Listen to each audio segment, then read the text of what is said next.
Welcome to The Critique. Today we're reviewing a chronological roadmap of data science, tracing its evolution from mid-century statistics all the way to today's focus on responsible AI. It's a really solid piece of work. The historical accuracy, the flow, it's all there. You've clearly identified the critical turning points. I agree. And you really nail the context around, Hadoop and MapReduce being this direct response to the data explosion from smartphones, social media, all of that.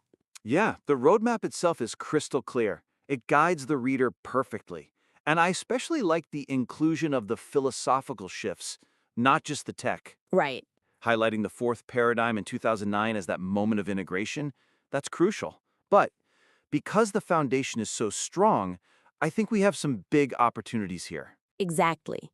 We found three key areas to refine the narrative, to move it from just accurate history to something more impactful. Let's start with the big data era. To maximize that sense of technical progress, that feeling of a real shift, the discussion of the big data era needs to more explicitly frame the tools as the direct solution to the specific challenges they addressed. I see that. As it reads now, it tends to list the challenges, the three Vs, volume, variety, velocity, and then it lists the innovations. Sequentially. Right, sequentially. It's an enumeration, not a cause and effect story. And that separation, it kind of minimizes the inherent improvement. It loses the drama. Yeah, it loses the gravity of that moment when engineers met this, existential scaling challenge and just delivered a breakthrough. So the suggestion is to really re-engineer this section. Foreground that problem-solution relationship.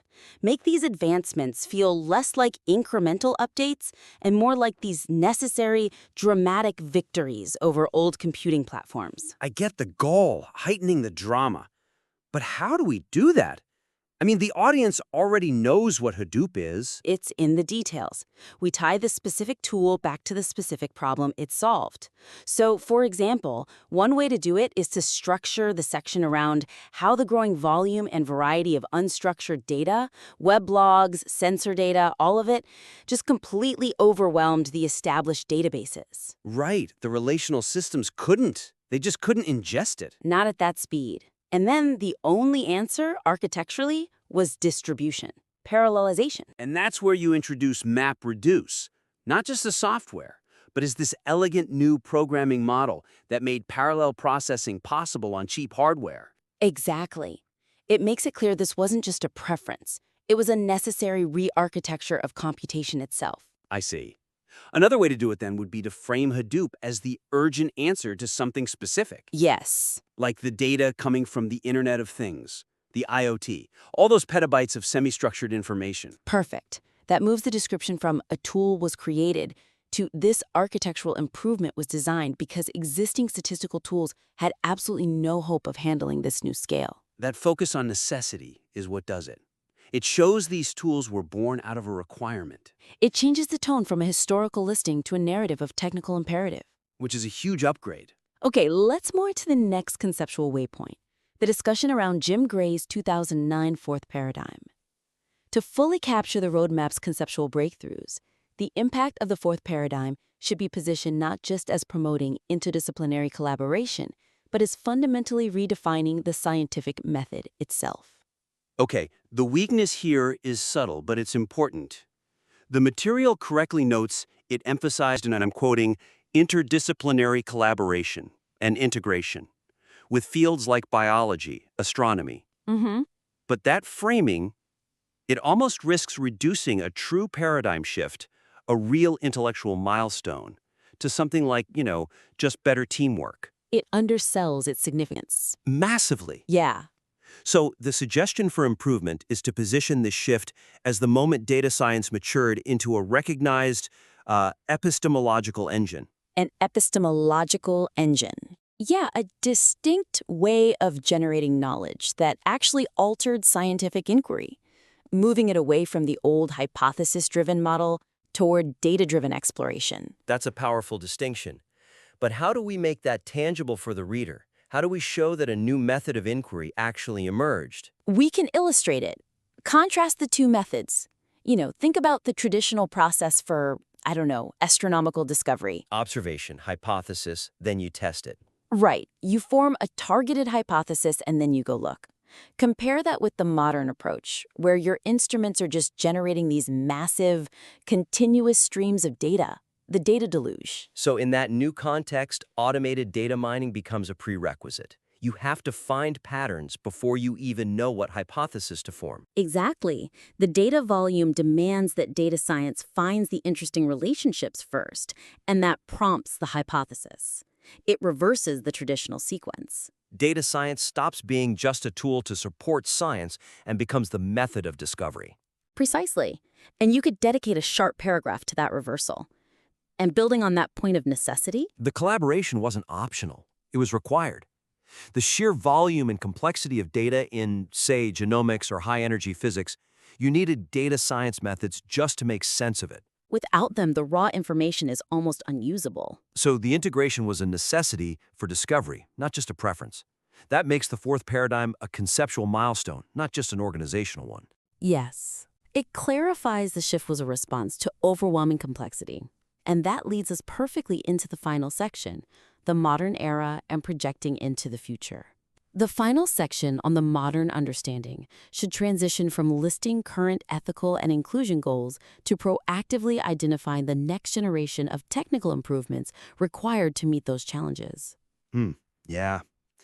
The core weakness here is that the conclusion, after correctly hitting on privacy, security, fairness, it becomes very broad. Right. It says the field is likely to continue to grow and evolve, which, of course it is. It leaves the reader without those concrete technical milestones for the future.